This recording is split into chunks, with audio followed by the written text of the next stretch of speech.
Pues muchas gracias, Enrique, amigo.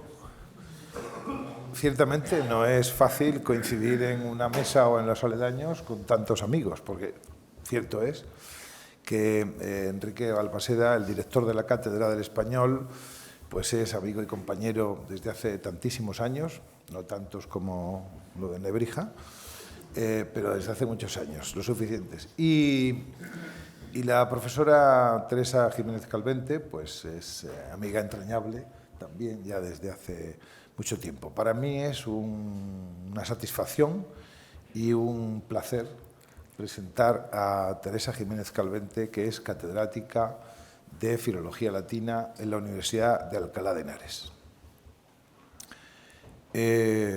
Le agradezco además muchísimo, le agradecemos tanto la Cátedra de Español como el Departamento de Filología Hispánica, le agradecemos el esfuerzo para estar aquí hoy en medio de dificultades climatológicas que todos conocemos y que sin duda explicarán que esta sala no esté más llena de lo que habitualmente está. Pero en fin, precisamente por las dificultades del tiempo, pues yo también quiero agradecerles que hayan decidido elegir esta actividad y desplazarse desde sus casas, donde estarían más cómodamente, para escuchar esta conferencia sobre Antonio de Nebrija. La Cátedra del Español de la Universidad de La Rioja, dirigida por el profesor Balmaseda, hace, como todos ustedes probablemente sepan, muy diversas actividades a lo largo del tiempo desde que fue creada. Y, naturalmente, tanto la Cátedra del Español como el Departamento de Filología Hispánica, la Universidad de La Rioja, no podía quedar al margen de hacer algún acto celebrativo de este centenario de Antonio de Nebrija. Cierto es que ya hemos comenzado el año 2023, pero todos los centenarios tienen su octava y había que pasar un poco las fechas de nuestra preferencia para haber hecho este acto, esta actividad en el año 2022, con las dificultades de la agenda de la profesora Jiménez Calvente, que es además la comisaria de la exposición inaugurada recientemente y que continuará en la Biblioteca Nacional, dedicada a Antonio de Nebrija. Exposición, por cierto, yo ya he tenido la oportunidad de visitar, magnífica, y que la felicitamos también por ello. Y les invito a ustedes que si van por Madrid durante el mes de enero y febrero y marzo la acaban de ampliar. Pues se ha ampliado el plazo, pueden pasarse por la sala de exposiciones de la Biblioteca Nacional, donde podrán contemplar allí, pues a través de los distintos expositores y cuadros y demás, pues la trayectoria de Antonio de Nebrija.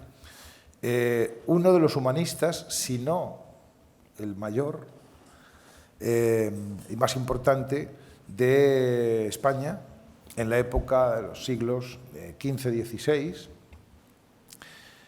y que tiene una vinculación con Logroño, por las razones que supongo a las que se referirá la conferenciante, una vinculación con Logroño de las que supongo a ustedes todos conocedores, ¿no? Porque una placa que existe en la plazuela del Moderno, ¿no?, de Martínez Zaporta, es la plazuela de Martínez Zaporta, ¿no? Hay una placa que recuerda que allí en algún lugar de ese sitio estuvo el importantísimo impresor Guillén de Brocar, ciudadano de Logroño. Los jóvenes que pasan por allí seguro que se conocen todos los entresijos de los bares y de las covachuelas de copas que hay en la zona, pero quizá pocos se hayan parado a pensar qué significaba aquella placa y a quién exactamente se referían, ¿no? Bien, Antonio de Nebrija es lo suficientemente importante, tanto desde el punto de vista de su dedicación al latín y a la gramática latina, como a la gramática castellana. De modo que había razones para que la la conferenciante de Antonio de Nebrija fuera precisamente la profesora Jiménez Calvente, latinista, sucesora diacrónica de Antonio de Nebrija en la Universidad de Alcalá, ¿no? Y razones suficientes para que la Universidad de La Rioja y nuestro departamento de Filología Hispánica, pues también, de Filología Hispánica y Clásicas, había razones para que se conmemorara y se saltara aquí, en nuestro ámbito, la figura de Antonio de Nebrija. De modo que, sin más, repito, muchas gracias por el esfuerzo de venir desde Madrid para estar aquí con nosotros. Logroño y La Rioja siempre es un lugar que acoge bien, sin duda. Eso es lo que debió apreciar Guillén de Brocar cuando venía por el Camino de Santiago desde Francia para pararse en un sitio que no tenía más que 4 casas, ¿no? Pero le debió de gustar esto, como le gusta a todo el mundo que viene por aquí. Y gracias por venir sorteando estas dificultades climatológicas para estar aquí. Seguro que vamos a aprender mucho, seguro que vamos a pasar un rato que habrá valido la pena para ustedes de haber hecho este esfuerzo por venir y seguro que nos vamos a quedar muy satisfechos. Gracias, Teresa, y ya tienes la palabra y te escuchamos. Bueno, a ver si se me oye bien. Sí. Bueno, en principio, en primer lugar, quiero dar las gracias al profesor Paco Domínguez Matito, amigo de alma, por supuesto también a Enrique Balmaseda por haberme invitado. Y la verdad que había 2 motivos para no decir que no. Primero, porque me encanta venir a Logroño. Es una ciudad que conocí pues, de mis visitas anteriores por parte de la universidad y me encandiló. Y otro, porque me encanta Nebrija y me encanta hablar sobre Nebrija. Este año me he hartado de hablar sobre Nebrija porque bueno, siempre tenemos la costumbre de que cuando hay un centenario hay 50.000 actividades en torno a un personaje. Nebrija a lo largo del siglo XX pues, tuvo cierta suerte. En primer lugar, en los años 40 fue muy reivindicado por cuestiones políticas, lógicamente, y de hecho se creó un instituto dentro del CSIC llamado Antonio de Nebrija, representando pues, esa figura del gran humanista español que rompe barreras y que tiene una proyección internacional. Después de los años 40, que celebraban el nacimiento de Nebrija, aquí ven 1444, es lo que dice Nebrija, hay quien piensa que la fecha no es el 44, que podía ser el 41, así que aprovechando una coyuntura política y aprovechando que en los años 40 se celebraba un centenario, hubo montones de exposiciones de la época y libros y monografías sobre Nebrija. Luego, en los años 80, en el año 81, se celebraba el centenario de la primera gran obra de Nebrija, que son sus manuales del latín, sus introducciones latinas, y se volcaron nuevamente en las universidades y se hicieron ediciones facsímiles de esa obra. El año 92 todos lo recordamos como los grandes festejos del descubrimiento de América y también era el 5º centenario de la primera gramática de la lengua española escrita por Antonio de Nebrija. Y finalmente llegamos a este 2022, año de la muerte de Nebrija. Y bueno, pues se consideró que era importantísimo, una vez más, recordar a este personaje y volver sobre toda su vida, no solamente sobre esas pequeñas obras o esas obras importantes, las introducciones latinas, la gramática de la lengua española. Había que hacer esa valoración en conjunto del personaje y al hilo de esta efeméride, pues ha habido distintos congresos, publicaciones y esa gran exposición de la Biblioteca Nacional que yo les invito desde aquí a que la visiten, porque va a ser muy difícil volver a ver todas las obras de Nebrija que hay allí, que no solamente están en la Biblioteca Nacional, sino que han venido desde muchos otros sitios, verlas todas juntas y verlas de acuerdo con un recorrido que es cronológico, que es vital y que es también un viaje a través de la vida de Nebrija. Y lo que es más importante, lo que pasa con la obra de Nebrija después de este 22, de 1522, porque la obra de Nebrija tiene una proyección enorme, no solo en España, sino a lo largo de toda Europa. La obra de Nebrija se publicó y se editó en Italia, en Francia, en los Países Bajos y, por supuesto, también en América. Y es el manual que va a servir a los jóvenes indígenas para aprender latín.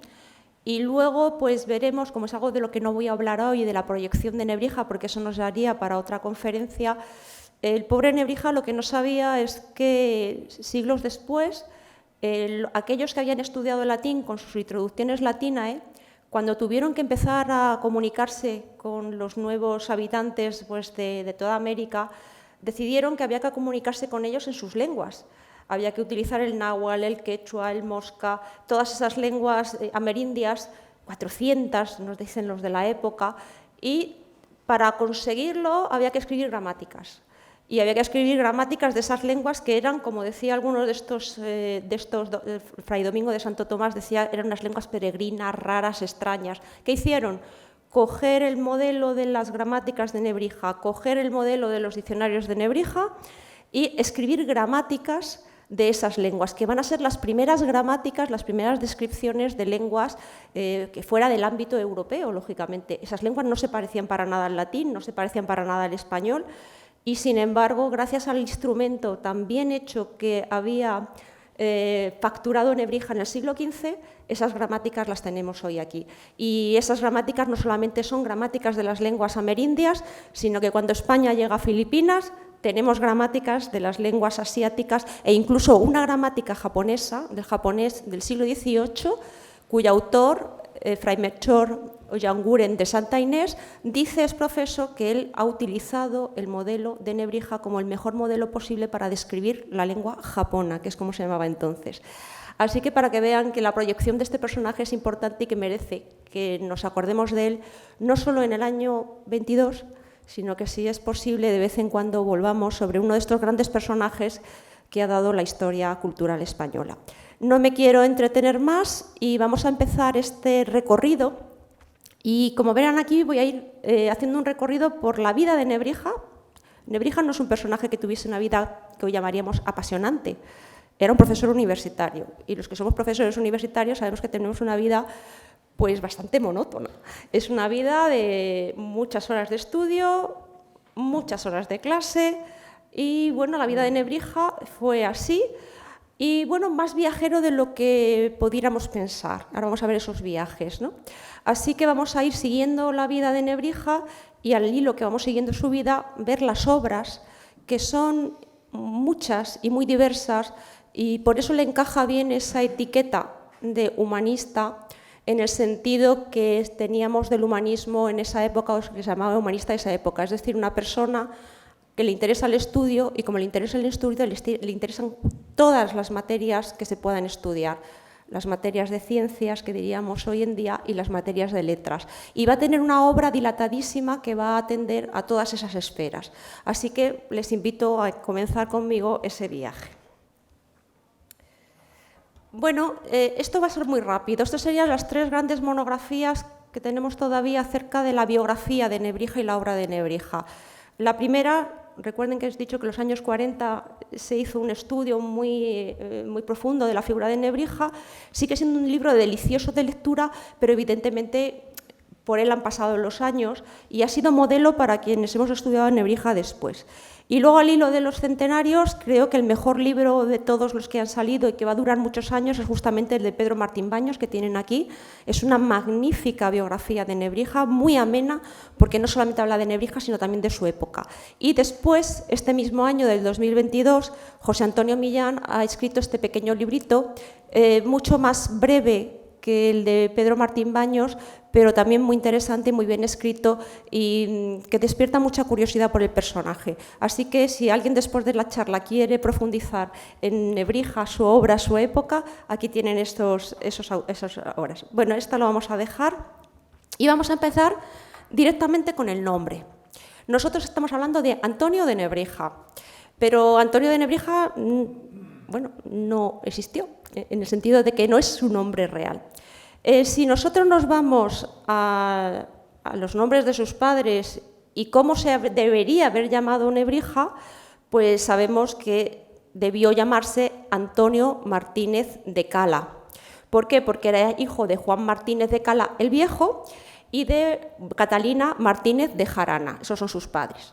Y él nos habla con mucho cariño de sus padres y nos dice que eran gente de media condición, que eran poseedores de ciertas tierras, suficiente dinero como para mandar a uno de sus hijos, posiblemente el más espabilado, que era Antonio, a estudiar. Primero había estudiado en su Lebrija, que eso sí que es cierto, que había nacido en Lebrija, en la provincia de Sevilla. Estudió allí, suponemos que con algún sacerdote, con algún miembro de una orden monástica, alguien que le empezase a enseñar latín, algo de lógica, y como digo, debía ser lo suficientemente avispado como para que los padres cogiesen dinero y lo mandasen a estudiar a Salamanca. El resto de sus hermanos, pues sabemos por el propio Nebrija que uno de ellos muere luchando en la Guerra de Granada. Y aquí nos empezamos a vislumbrar una época. Nebrija es un personaje fundamental para conocer el siglo XV, una época convulsa. Es decir, un hermano de Nebrija muere luchando en la Guerra de Granada. Luego otras hermanas, el propio Nebrija nos dice que desgraciadamente murieron muy jóvenes. Él hace un poema precioso a sus padres, a sus hermanos, a su familia. Es un poema escrito en latín bellísimo de Nebrija, donde cuenta cosas que los que hemos sido padres nos llaman al alma, ¿no? Él recuerda cómo su madre lo cogía y lo acunaba, o cómo su padre jugaba con él, o cómo él jugaba a la peonza con sus compañeros de clase. Es decir, un poema muy tierno para hablar de su vida. Y ahí es donde cuenta estas historias, estas pequeñas anécdotas familiares. Otro de sus hermanos, su hermano Juan, que debería ser quizá el mayor, se queda con las tierras paternas. Y Nebrija sale a estudiar, y cuando llega a Salamanca, él firma todos los papeles como Antonio de Lebrija, que es como se decía entonces la ciudad, el nombre del pueblo en el que nació. De hecho, les he traído aquí lo que dice él en su diccionario de español-latín, y dice Lebrija, lugar de Andalucía. Lógicamente, él aprovecha el diccionario para meter a su pueblo, y él que estaba muy contento de ser quien es, y se va a acordar continuamente de su familia, como acabo de decir, y se va a acordar mucho del lugar donde él había nacido. Y dice en este diccionario latín-español que el topónimo latino de Lebrija, como decimos hoy en día, Lebrija, como decían en el siglo XV, era Nebrisa Nebrisae. Claro, esto no se lo inventa Nebrija. Detrás de este dato tan pequeño hay una gran investigación, y es buscar en los autores clásicos, Plinio, Estrabón, cómo podría llamarse la ciudad en la que él había nacido.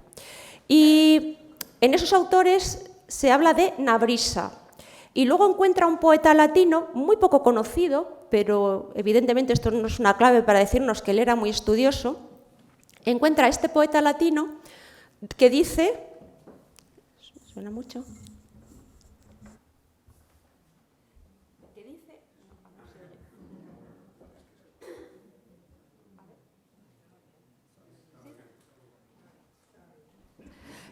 Que dice el poeta latino llamado Silio Itálico que su pueblo, que esa región de la Bética se debía llamar Nebrisa, e inventa una fábula muy curiosa diciendo que Nebrisa es el nombre latino de ese pueblo porque por allí había pasado nada menos que el dios Baco, y que Baco iba con un conjunto de Ménades y que iba con los sátiros, y que llegó a un paraje precioso. Se encontró con una cueva, en esa cueva había una fuente, allí bebieron nada menos que los tigres que iban tirando el carro de Baco, y cuando Baco se refrescó y miró alrededor, dijo, este va a ser el sitio mejor de toda la Bética, yo me voy a quedar aquí voy a crear un santuario. Y como las Ménades iban vestidas con unas pieles que en latín se llaman nebris, pues lógicamente Nebrija va a hacer, dice, date, esto me viene a mí de perlas para reivindicar no solamente que mi lugar de origen es un lugar relacionado directamente con el mundo clásico, sino que el fundador de mi pueblo nada menos que es el dios Baco. Ya directamente no es un fundador histórico, sino que el dios Baco ha pasado por allí, y nos dice en un poema también donde cuenta toda esta historia que en aquella fuente y en aquel paraje estupendo, en los momentos presentes era una ermita de San Benito, de tal manera que sitúa a sus paisanos en un paisaje donde la mitología estaba por allí. De Nebris pasa a Nebrisa y directamente él dice, pues Lebrija es Nebrisa. Así que a partir de 1481, como tienen aquí, cuando él tiene que firmar su primera obra, la primera obra que escribe Nebrija es esta que tienen ustedes aquí, las Introducciones Latinae, las publica en Salamanca en 1481, tiene que firmar en latín. Pasar del Antonio al Antonius es fácil. Y se crea un gentilicio. El gentilicio es Nebrisensis, que nosotros traduciríamos como Antonio de Nebrija. A partir de ahí, lo que ocurre es lo que le ocurre a las silbantes, a las X, S en latín, en castellano, perdón, del 15 y del 16, que terminarían pronunciándose como una J. De tal manera que de ese Antonius Nebrisensis se coge el nombre español, Antonio, se mantiene Nebrija como si fuera español, que no debería haber sido, y se comienza a pronunciar Antonio de Nebrija. Y así se ha quedado. Realmente él en español firma siempre Antonio de Lebrija y en latín firma siempre Antonius Nebrisensis. Y aquí pongo y el Aelius y el Grammaticus. Bueno, esto del Grammaticus es que, como ven arriba, en las introducciones latinas de 1495, él se las dedica a la reina Isabel la Católica. Y él dice que se llama Aelius Antonius Nebrisensis Grammaticus.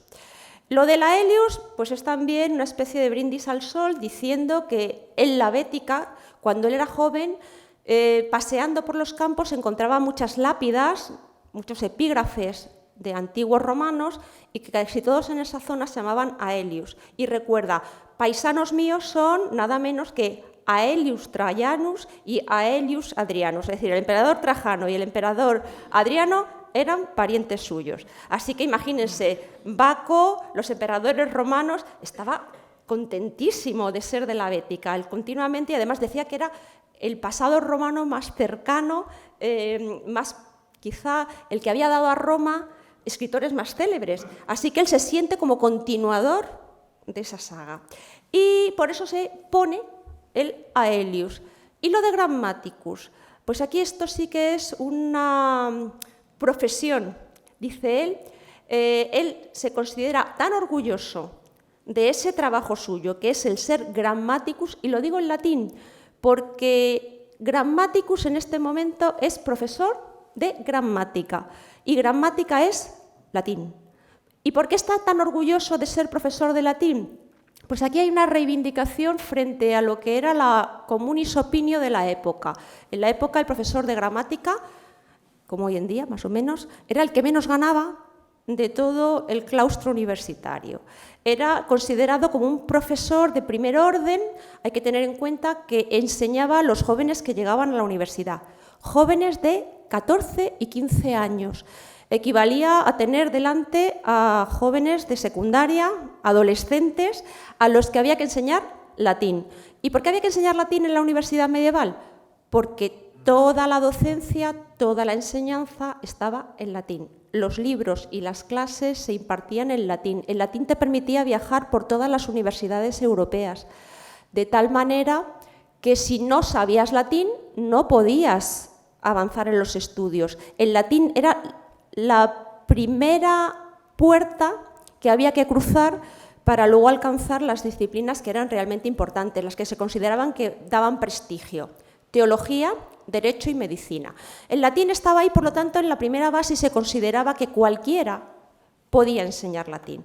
Y Nebrija se rebela contra esta idea y considera que solo los mejores pueden enseñar latín, y que si no se sabe buen latín, y luego explicaré qué es esto del buen latín, no se podía avanzar suficientemente en los estudios. Cuando hablo del buen latín, es un concepto que Nebrija ha aprendido en Italia, que veremos que Nebrija pasa una temporada en Italia, y significa recuperar el latín de los autores clásicos. Él en un momento también le dice a la reina Isabel que España es un país maravilloso, que tiene un clima magnífico, que es rica en todo lo que tiene que ver con la minería, con la industria, con la agricultura, con la ganadería, que es poco más que el paraíso, pero le falta una única cosa: recuperar ese pasado clásico, recuperar ese conocimiento del latín que en España existió porque hubo una Hispania romana, porque si no lo recuperaba tampoco podría recuperar un cierto nivel cultural. En los antiguos, en los autores clásicos, había enseñanzas que eran perfectamente útiles para los tiempos presentes. Y decía, es que no podemos reformar la religión si no somos capaces de leer a los padres de la Iglesia o leer bien la Biblia. Y sin latín no podemos hacerlo. No podemos reformar la medicina si no acudimos al latín y al griego. No podemos conocer a Dioscórides, no podemos conocer tampoco a Celso ni a Galeno. No podemos mejorar la educación de nuestros jóvenes si no leemos a Cicerón, a Séneca y, por supuesto, en griego, a Aristóteles. Es decir, todas las disciplinas, medicina, teología y el derecho. No podemos conocer bien el derecho, no podemos hacer buenas leyes si no somos capaces de leer bien el digesto o no somos capaces de leer tampoco las leyes tal como las puso el Código de Justiniano. Hay que volver a los clásicos, hay que volver al latín de los clásicos porque si no tenemos esos conocimientos no podemos empezar a construir el futuro. Así que nada de que un profesor de quinta regional, para poder conocer el latín de los clásicos hay que estudiar mucho latín. Y hay que volver a leer esos clásicos. Y le dice a la reina Isabel, por favor, Su Majestad, en 1495, apoye usted el conocimiento del latín. Y aquí hay un dato muy curioso. Como usted lo ha apoyado en su casa, donde sus hijas hablan latín, donde la reina habla latín, y todos los que rodean a la corte están siguiendo este deseo de hablar latín. Nebrija le aplaude esta iniciativa a la reina Isabel y lo que quiere es que en España se difunda ese conocimiento del latín, que no es el latín habitual que se hablaba en la universidad medieval, es la vuelta al latín de los clásicos, porque en ese latín, como él dice, los antiguos inventaron muchas cosas que nos pueden ayudar a mejorar nuestro presente y no podemos dejarlas del lado. Así que si los romanos tomaban un nombre adicional a partir de una victoria, a partir de un cargo, a partir de algo importante que ellos hubiesen hecho, él decidía ponerse para sí el nombre de Grammaticus. Bueno, y esta es la cara de Nebrija. Ya que estamos hablando del nombre, pues vamos a ver cómo era Nebrija. No voy a entretenerme mucho en esta portada, que es una maravilla. Esta portada está impresa en Granada en 1536 y esta portada es con la que inauguran los hijos de Nebrija una imprenta en Granada. Y deciden hacer un homenaje a su padre justamente con esta imagen.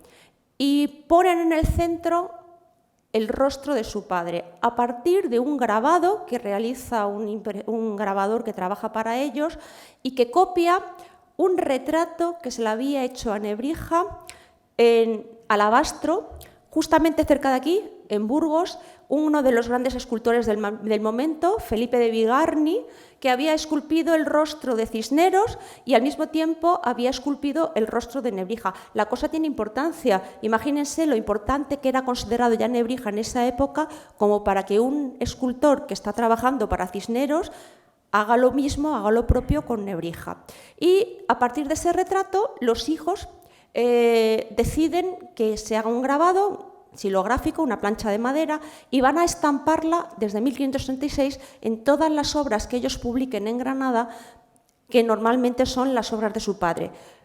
Voy a dar un pequeño dato. Los hijos de Nebrija tuvieron una buena carrera. Nebrija se encargó de que sus hijos, su hijo Sancho, por ejemplo, llegó a ser juez de la Audiencia y de la Chancillería de Granada. Tuvo puestos políticos en Tenerife, y cuando muere el padre y pueden recuperar los derechos de impresión de las obras de su padre, dejan toda su carrera política, toda su carrera de altos funcionarios, ponen una imprenta y esa imprenta sería exitosísima, duraría hasta el 1604. Desde 1534 a 1604 los hijos, los nietos y el bisnieto de Nebrija vivieron de la edición de las obras de Nebrija y pusieron esta imagen. Y esta imagen representa a ese Nebrija. El retrato se debió hacer en 1511 y no solamente, como ven, el retrato tiene mucha información, no solamente plasmaron el rostro de Nebrija, sino que está lleno de mensajes que Nebrija debió decirles a sus hijos en más de una ocasión. Les he puesto aquí los dos más importantes que están en estos dos atlantes, que son un Adán y una Eva. El primero dice, lata es guia, quae ducit ad perditionem, El segundo dice acta es guia, quaeducit ad vitam, es decir, el camino que lleva a la destrucción es ancho, fácil y cómodo. El camino que lleva a la vida eterna, la inmortalidad, la fama, es estrecho y escarpado. ¿Por qué decimos que esto es un homenaje de los hijos de Nebrija a Nebrija? Porque Nebrija utiliza esta fórmula en muchas ocasiones cuando se dirige a los jóvenes. Yo creo que los hijos estaban hasta las cejas de que su padre les dijese: es mejor que cojas el camino difícil, estrecho, pero que te va a llevar a buen puerto, y que dejes al lado las tentaciones, que dejes al lado esa vida fácil, que en principio es muy atractiva, pero que luego al final pues, no te lleva a ningún sitio. Y por si no queda claro el mensaje, ¿se dan cuenta de la Y que tiene arriba? Esa Y es lo que se llama en esa época la I pitagórica o el vivium. Es un símbolo de esto mismo. Uno llega de repente a una encrucijada y tiene que elegir entre el camino de la derecha y el camino de la izquierda. Tiene que sopesar muy bien cuál de los dos tiene que escoger. Y no ir a lo fácil, sino a aquello que te va a llevar a buen puerto. Y por si no quedase claro esa imagen, en esta pequeño, justo debajo de la Y hay una pequeña cartela, está escrita en griego y dice díscala takala. Lo difícil es al final lo bello y lo hermoso. O sea que la portada llevaba un montón de mensajes a los lectores de las obras de Nebrija, que eran obras para enseñar a los jóvenes. El camino del latín es difícil, comenzar a estudiar lentamente las cosas es difícil, pero es lo único que te va a llevar realmente a la vida placentera, a la inmortalidad y a la fama. Así que vamos a empezar ya directamente con la vida de Nebrija. He puesto entre paréntesis, entre comillas, la cuenta de su vida. ¿Por qué?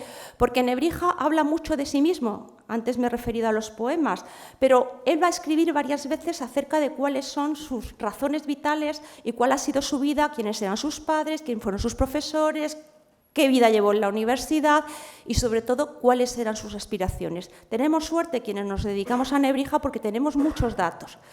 Los datos de Nebrija los tenemos que contrastar con los documentos. Y Nebrija, al igual que hoy como Hacienda somos todos y estamos todos fichados y ponemos nuestro nombre y enseguida nos salen los impuestos que pagamos y lo que nos debamos pagar, Nebrija también tenemos muchos documentos de carácter contable, que nos permite saber cómo alquilaba sus clases, los sueldos que recibía, sus tejemanejes con los impresores y con Brocar, los pleitos que mantenían porque no le pagaba lo que él consideraba que tenía que pagarle, etc. Tenemos muchos documentos. Y luego tenemos las obras de los investigadores que nos aclaran otros aspectos de su vida. Luego, lógicamente, lo que me voy a centrar, aunque sea rapidito, es en esa figura del gramático. Ya he explicado lo que es la gramática y cómo a partir de la gramática, lo que he dicho antes, se abre a muchas otras disciplinas. Le interesará la cosmografía, hemos dicho en la época, 1492, Nebrija está ansioso de saber lo que ocurre en el Nuevo Mundo. Y es él, por ejemplo, el primero que se preocupa por editar una obra escrita en latín de un italiano, Pedro Martín de Anglería, acerca de la conquista del Nuevo Mundo. Es Nebrija el que la edita. Y es más, como le preguntan tanto las palabras, le añade al final un diccionario de palabras nuevas que llegan de América a España. Es decir, que está muy interesado por lo que ocurre allí. Y en ese diccionario pues, aparecen palabras como maíz, cacique, aparecen los nombres de las regiones, aparecen montones de términos. ¿Por qué? Porque está preocupadísimo, está muy interesado por la nueva descripción del mundo. Y era un gramático. Por supuesto, la historia le interesa mucho, la teología muchísimo, el derecho, la medicina. Es decir, que no hay disciplina de las importantes que no tocase simplemente desde ese conocimiento que él tiene del latín y sobre todo de las palabras. Le preocupan mucho las palabras, hablar con perfección y dar a cada cosa el nombre que le corresponde. Y luego, si al final de esta charla seré yo quien les pregunte quién fue Nebrija. Bueno, lo que nos cuenta Nebrija de sí mismo, yo recomendaría estos dos libros, estos dos prólogos, que son los prólogos a su diccionario del latín al español y 2 años después su diccionario o vocabulario del español al latín. Esta es una obra tan importante de Nebrija como las introducciones latinas. Es supermoderno, podemos decirlo así. Es una obra absolutamente revolucionaria en el momento en que se publica. ¿Por qué? Porque crea un diccionario bilingüe perfecto.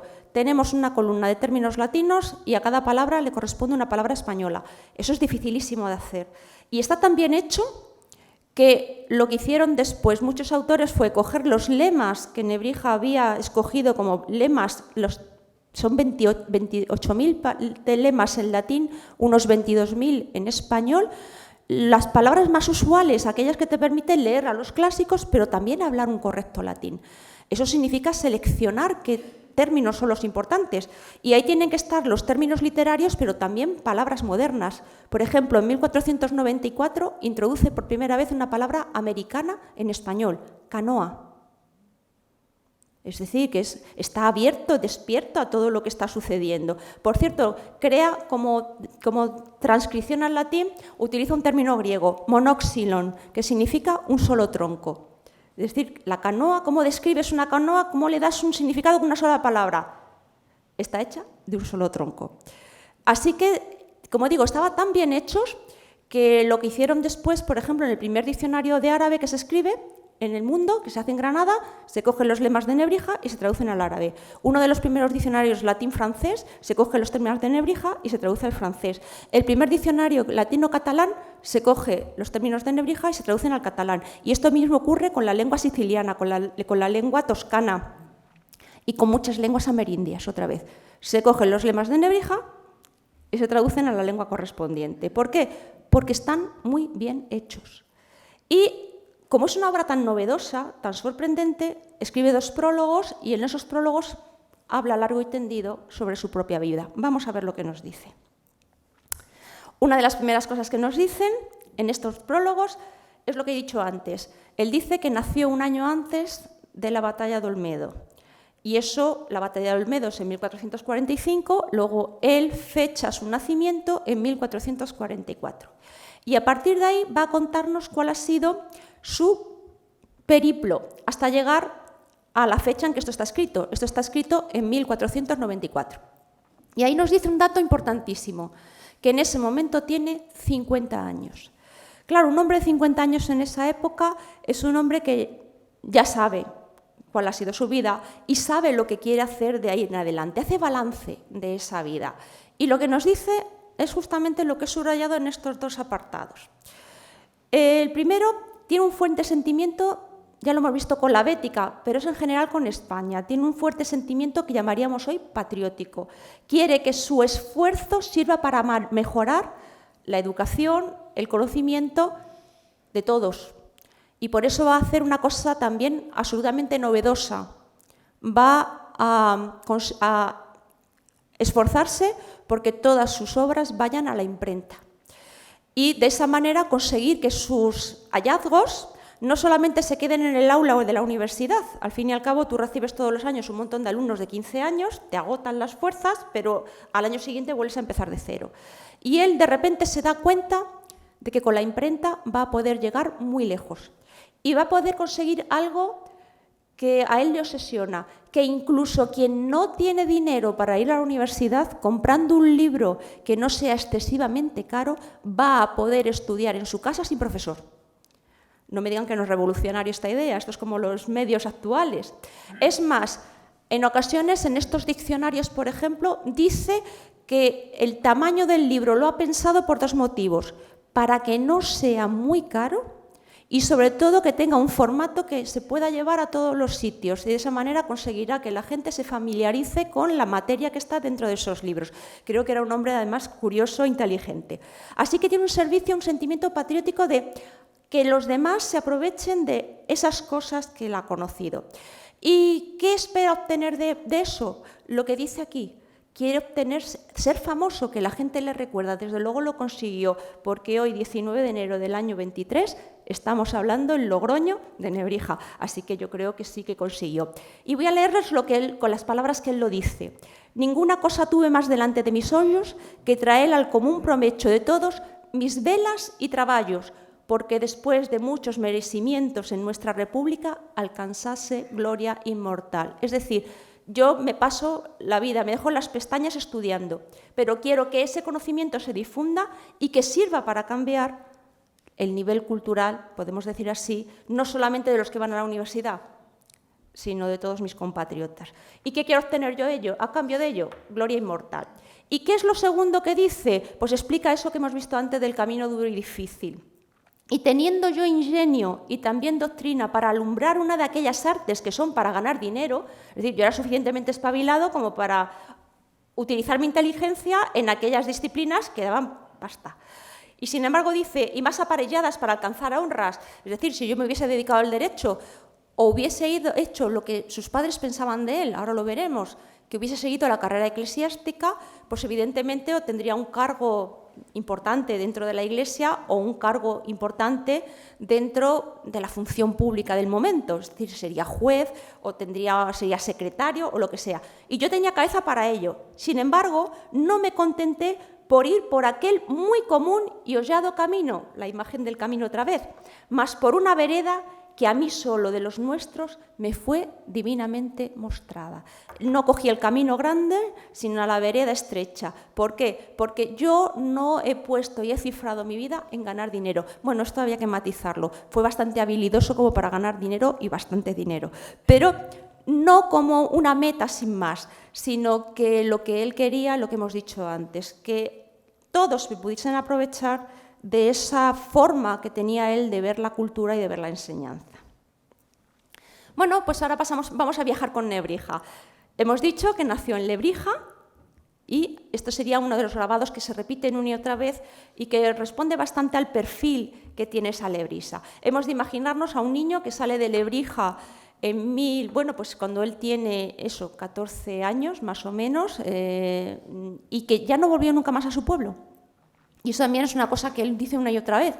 Nunca va a volver de una manera permanente a su pueblo, se va a marchar, pues nada menos que a estudiar a Salamanca. Imagínese el shock de pasar de la dulce Andalucía, calurosa Andalucía, el amor que él tiene por los campos, por las plantas, las aves. Es muy curioso, en esos poemas nos describen las marismas y dice, allí se crían los polluelos, es decir, es un hombre que es sensible a la naturaleza, es muy curioso.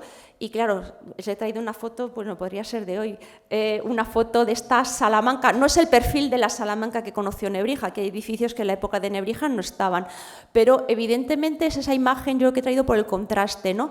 De irse a Salamanca y lo que él dice, sufrir las velas, y nos imaginamos que también los fríos en aquella época, el estudiar con unos medios tremendos y realizar un bachillerato en artes, que es lo que va a hacer Nebrija, el bachillerato en artes. Suponemos, el bachillerato en artes se tardaba como unos 5 años en culminarlo, que estudió entre 1458 y 1463. Esta época es muy importante, no me puedo entretener en ella porque si no, no acabo. Pero en esta época es muy importante porque Salamanca es entonces una de las grandes universidades europeas y una universidad que en el bachillerato en artes ha comenzado a transformarse mucho gracias primero al impulso en 1411, anterior a Nebrija, del Papa Benedicto XIII, el famoso Papa Luna.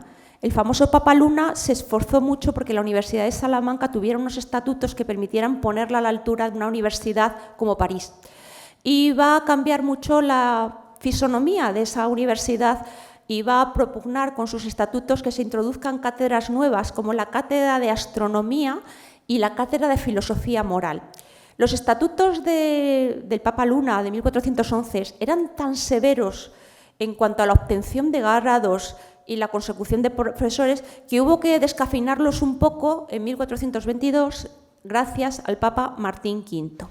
Con estos unos estatutos que van a estar vigentes hasta el siglo XVIII, es decir, que son importantes los estatutos de esta época, y que van a configurar una universidad que se va a ir abriendo cada vez más a Europa. Y a partir de 1460, justo cuando Nebrija está comenzando sus estudios, se instaura una poderosísima y potentísima cátedra de astronomía. Astronomía y aritmética en ese momento es lo mismo. Y Nebrija va a recordar mucho a su profesor de matemáticas, que era Nicolás Polonio, un señor venido de Polonia, posiblemente de Cracovia, que vino a enseñar matemáticas a la Universidad de Salamanca. Y vamos a ver en Nebrija, es algo que a mí me gusta incidir mucho en mis alumnos, a una persona que tiene una mente absolutamente muy racional. Le encantaba la astronomía, le encantaban los números, le encantaban las matemáticas. ¿Por qué? Porque era una disciplina a la que se le había dado muchísima importancia en la Universidad de Salamanca de ese momento. Otro gran profesor de Nebrija va a ser Pedro Martínez de Osma, catedrático de Filosofía Moral.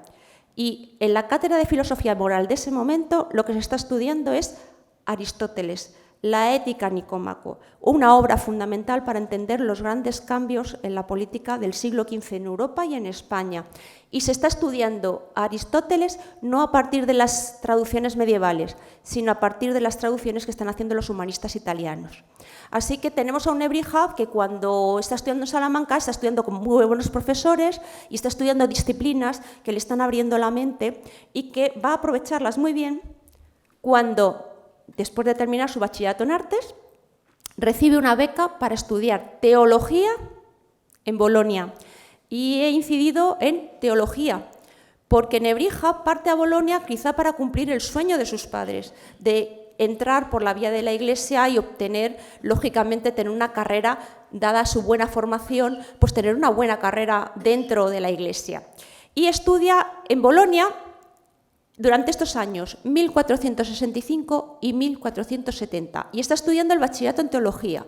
Pero al mismo tiempo, lógicamente, en esta Bolonia estamos en pleno, la plena efervescencia de lo que se conoce por humanismo.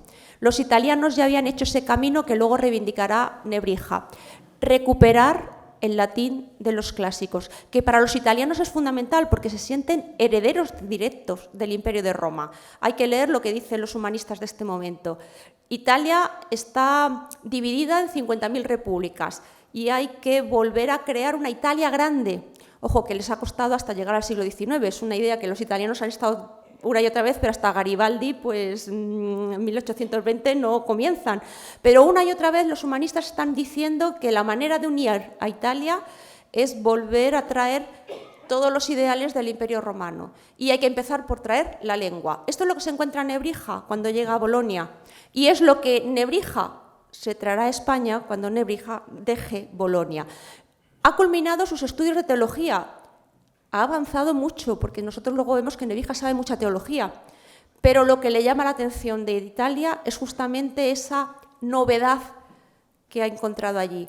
Hay que recuperar el latín, hay que recuperar el griego. Y que lo que decían los italianos que era válido para Italia, él encuentra que es absolutamente válido para España. ¿Por qué? Porque España también tiene un pasado romano esplendoroso. Y si los italianos tenían a César, los españoles teníamos a Trajano, a Adriano, a Teodosio. Y que si los italianos tenían a Virgilio, España tenía a Séneca y Lucano. Es decir, él se siente con los italianos diciendo, bueno, esa superioridad que vosotros creéis manifestar es perfectamente extrapolable a España. Lo único que hay que hacer es despertar ese pasado. Y a eso es a lo que yo me voy a dedicar. Y cuando regresa a España, regresa de la mano del arzobispo de Sevilla. El famoso de quien se fue de Sevilla perdió su silla, el arzobispo Fonseca, es este. Este había intercambiado su sede episcopal con su sobrino Fonseca en Santiago durante unos pleitos, y cuando quiso recuperar la sede de Sevilla, el sobrino le dijo eso de que quien se fue de Sevilla, que no se la devolvía. Bueno, el caso es que más allá de esta anécdota, no residía en Sevilla, sino que residía en Segovia, en Coca. Aquí tenemos la imagen del castillo de Coca. ¿Y para qué llama Fonseca a Nebrija? Pues posiblemente porque había oído hablar de él. Nebrija estaba pensionado por una beca por el Cabildo de Córdoba como un joven teólogo prometedor, inteligente, reformador, y lo que quería es que educase pues a este señor que tienen aquí con una alba blanca, que luego sería uno de los personajes, para que lo vean un poquito mejor, este señor, Juan Rodríguez de Fonseca. Va a ser uno de los grandes prelados, terminó siendo obispo de Burgos, y va a ser uno de los grandes gestores de toda la cuestión americana. Fue el que puso límites a Colón y defendió que la corona tenía que dirigir claramente toda la conquista de América. Un tremendo gestor, y Juan Rodríguez de Fonseca es, entre otras cosas, el creador de la Casa de Contratación de Indias de Sevilla, es decir, un personaje de primer orden. Este es el primer discípulo de Nebrija y nunca rompieron las relaciones, es decir, siguieron. Pero ¿qué ocurre? Que en 1473 muere el tío de Fonseca, se queda Nebrija sin recibir dinero por educar a este joven se marcha a Salamanca, ¿y qué hace Nebrija? Irse a Salamanca también. Y en 1475, su antiguo profesor, Pedro Martínez de Osma, convence a los miembros del claustro para que contraten a Nebrija, porque Nebrija realmente no recibía entonces nada. Y lo contratan para ser profesor de oratoria y poesía. Y al año siguiente, en 1476, queda libre la cátedra de gramática. Y ya tenemos aquí al Nebrija gramático. Y Nebrija entra como un elefante en una cacharrería, es decir, dice que los métodos que se utilizan en Salamanca están anticuados y que hay que instalar los métodos italianos. Aquello causa revuelo en el claustro. ¿Por qué? Porque Nebrija comienza a enseñar latín como a él le parece. Y en el claustro, que tenía ya, como nosotros hoy en día, un programa de estudio cerrado, es una guía docente que no te puedes escapar de ella, pues le dicen que por favor que deje de enseñar de esa manera tan revolucionaria porque hay que ceñirse al programa de estudios. ¿Y qué hace Nebrija? Pues Nebrija desoye, lógicamente, al claustro y, después de 5 años de estar enseñando latín a su manera, decide plasmar ese método de enseñanza en una obra. Será la primera edición de las Introductiones Latinae. Directamente el método no es que no lo deja a un lado, sino que lo imprime. Esto hoy nos parecería normal, pero hay que entender que la imprenta llega a Salamanca en 1480 y en 1481 Nebrija ya ha entregado a la imprenta su manual. El manual tiene tal éxito que la primera edición es del 1 de enero del 81 y para noviembre se ve obligado a hacer una segunda edición de más de 1000 ejemplares. Imagínense ustedes, bueno, yo aquí hablo como profesora, si nosotros vendiésemos 1000 libros de un texto absolutamente sesudo de los nuestros que se van vendiendo con cuentagotas y que te dice el editor, ¡uf! Hemos vendido 2 libros este año, ¡uf! Hemos vendido 3. 1000 libros en unos meses. Es decir, es un éxito total. Y es un librito muy breve. Lo que él pretende es enseñar el latín de una forma muy rápida, muy ágil, muy novedosa, que sea fácil para que luego poder pasar rápidamente a leer a los textos clásicos.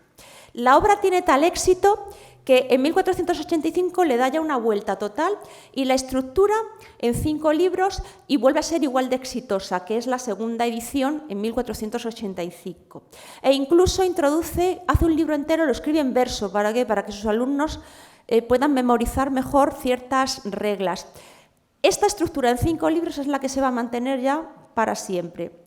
Y finalmente Nebrija, en este periodo, entre 1481 y 1485, hay algo que ha cambiado su vida y que cambia su vida nada más llegar a Salamanca. Y es que en 1478 conoce a una joven salmantina y él, que todavía no había abandonado por completo la idea de que quizás por la Iglesia tuviese algo que hacer, se casa con ella y, como le dice a Fonseca en una ocasión, no tuve más remedio que casarme porque, como decía San Pablo, melius nubere quam uri, mejor casarse que quemarse. No quería ser clérigo concubinario, se casa con Isabel de Solís Montesinos, una joven de buena familia.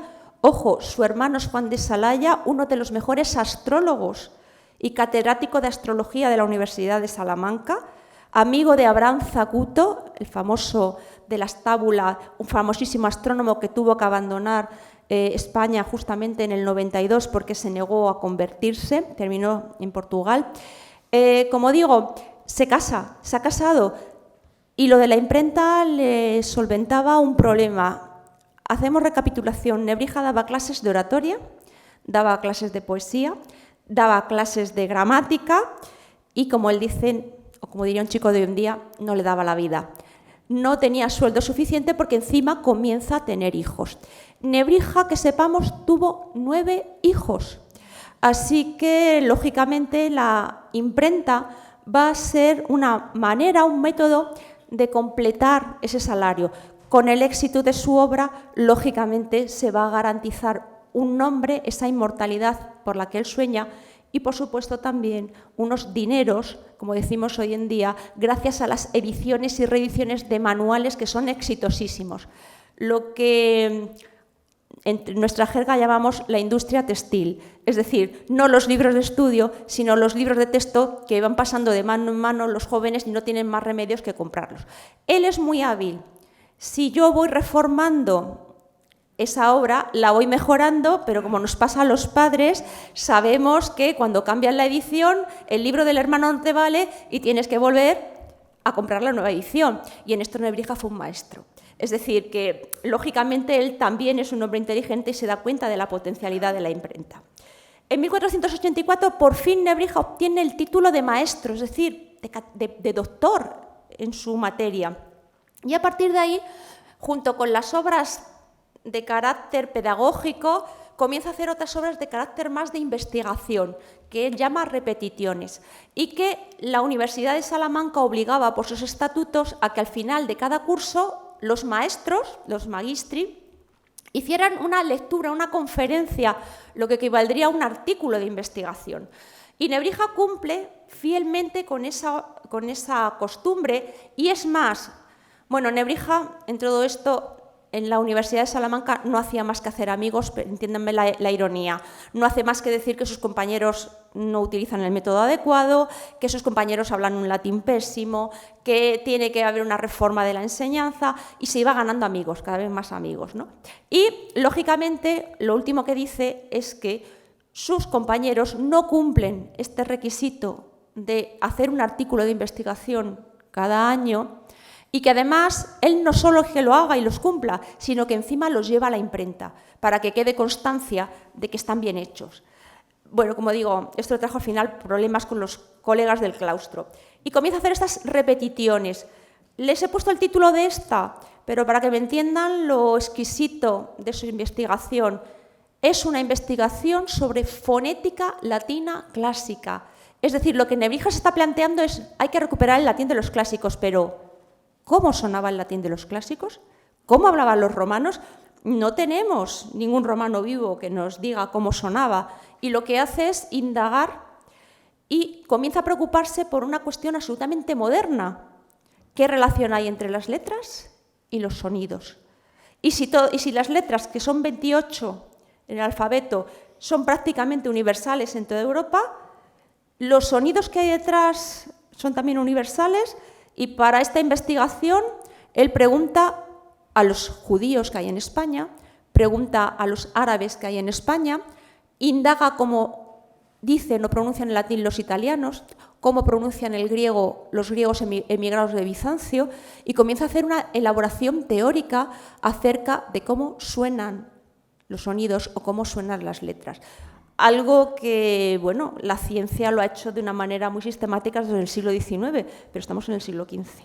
Y aquí da una nota. Los españoles pronunciamos muy mal el latín. Aquí dice de corruptis hispaniorum ignorantia. La cuestión de que pronunciamos muy mal el latín es por nuestra ignorancia. Y da al final un consejo. Como hablamos tan mal latín, o aprendéis a hablar latín o quedaos hablando en español.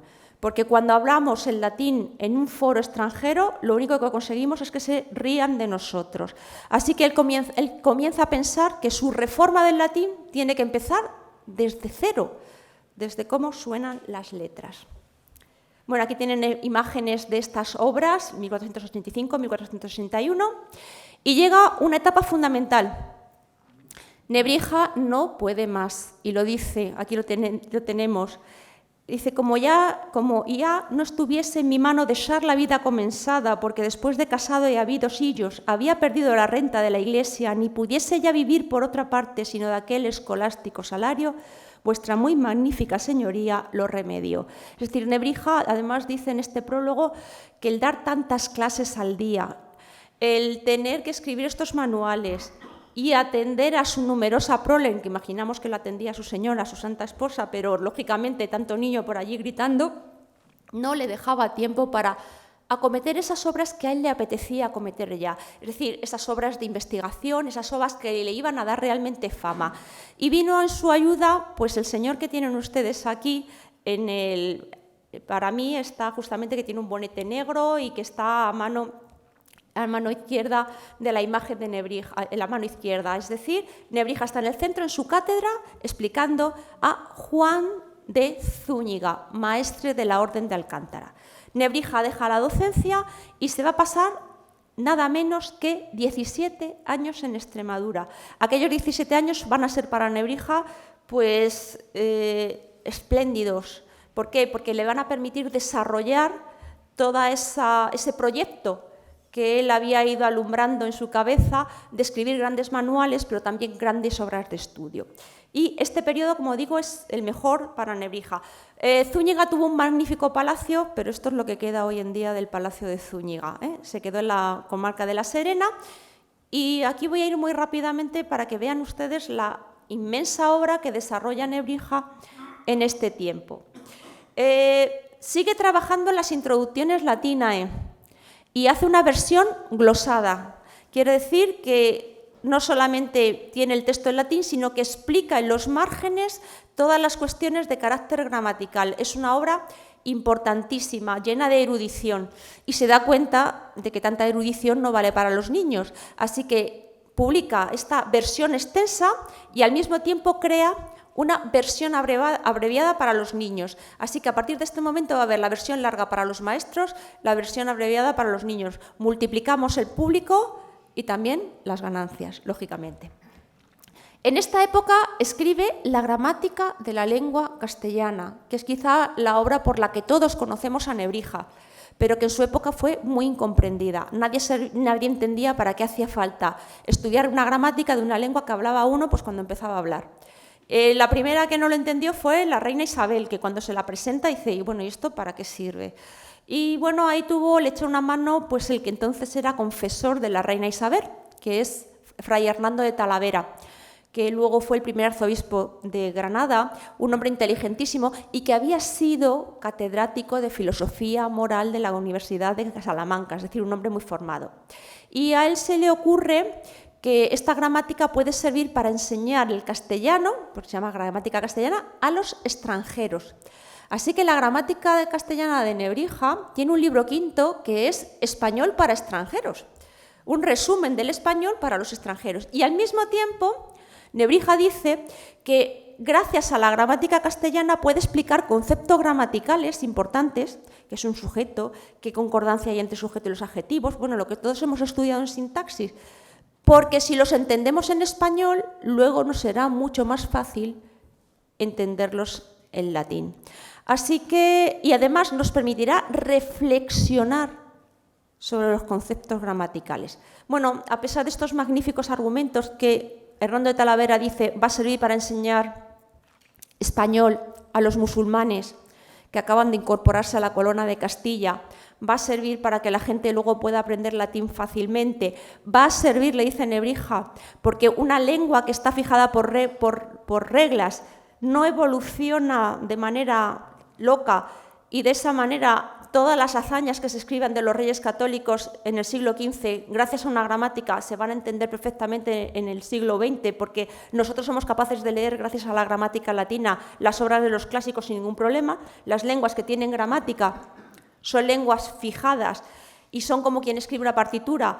Yo conozco la gramática y soy capaz de leer cualquier texto, aunque tenga 2000 años de antigüedad, pues estaba ofreciendo a la reina Isabel una manera de inmortalizarse. A pesar de todos estos magníficos argumentos, la gramática no se va a volver a publicar hasta el siglo XVIII, es decir, no tuvo ningún éxito. Frente a los miles y miles de ejemplares de las gramáticas latinas, la gramática de la lengua castellana, nada de nada. Publica los diccionarios, que hemos hablado ya, y publica un libro de poemas en latín. Ojo, que es el primer libro de poemas latinos publicado por un humanista en España. Antes que Nebrija no tenemos absolutamente nada parecido. Publica también un libro absolutamente original para enseñar latín y moral a los niños, los Vafre Dicta Philosophorum, que terminó siendo el libro de texto en la Universidad de Salamanca y que tuvo un éxito enorme. Bueno, les he traído una imagen para que vean la gramática castellana y suma y sigue. Publica también una obra de historia, publica un comentario a los signos que hay que cantar en la iglesia para que estén escritos en buen latín. Comenta también al poeta Persio y una vez más es pionero. Es el primer comentario moderno de un autor clásico escrito y publicado en España. no solamente Persio, también a Prudencio, y el Isaoikon Cosmographiae, es decir, una introducción a la cosmografía. También es obra de Nebrija en el tiempo que está en Salamanca. Y por si esto fuera poco, dice en 1495 que no quiere volver a trabajar con gramática, que está aburrido de la gramática y que, dado que tiene muchos conocimientos, se va a dedicar a lo que dice aquí, a anotar las Sagradas Escrituras. Va a pasar al ámbito de la teología. Bueno, aquí les he traído sin más algo que Nebrija va a hacer también de una manera muy hábil y en lo que va a ser pionero, y es en gestionar directamente los privilegios de impresor.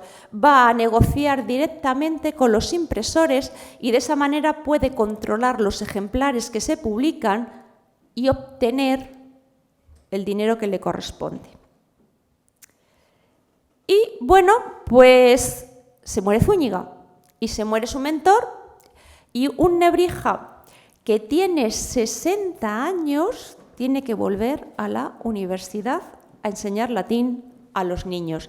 Imaginamos que pensar que a los 60 años te tienes que reinventar y tienes que volver a estar con niños pequeños, pues no es lo más fácil. Así que vuelve a Salamanca, obtiene una nueva cátedra en 1505 y en 1506 va a tener un tremendo encontronazo con la Inquisición. ¿Por qué? Porque había empezado a trabajar en los textos sagrados, como decía, desde 1495. De esta época son una repetitio tertia acerca de cómo hay que acentuar las palabras hebreas cuando las pasamos al latín. Escribe un manual metiéndose con los juristas, diciéndoles que no tienen idea del latín. Imaginamos que los juristas estaban encantados. Y escribe esta pequeña obra, la Prima Quinquagena, que explica 50 pasajes difíciles de la Biblia. Y cuando el inquisidor general Deza encuentra que Nebrija está a punto de publicar esta obra sin su consentimiento y sin que los teólogos la hubiesen podido revisar, le escribe esta durísima carta. Vos requerimos, amonestamos, exhortamos, primero, segundo, tercio, según forma de derecho y en virtud de la santa obediencia y so pena de excomunión, vos mandamos que luego que con esta nuestra carta fuerdes requerido o de ellas o pierdes en cualquier manera, ceséis de publicar, comunicar o imprimir o hacer imprimir, escribir ni trasladar la dicha obra. Si alguna cosa de los usodicho habéis procedido, sola dicha pena de excomunión vos mandamos. Es decir, le dice de manera taxativa el 20 de septiembre de 1506 que no se le ocurra publicar esa obra sobre las Sagradas Escrituras.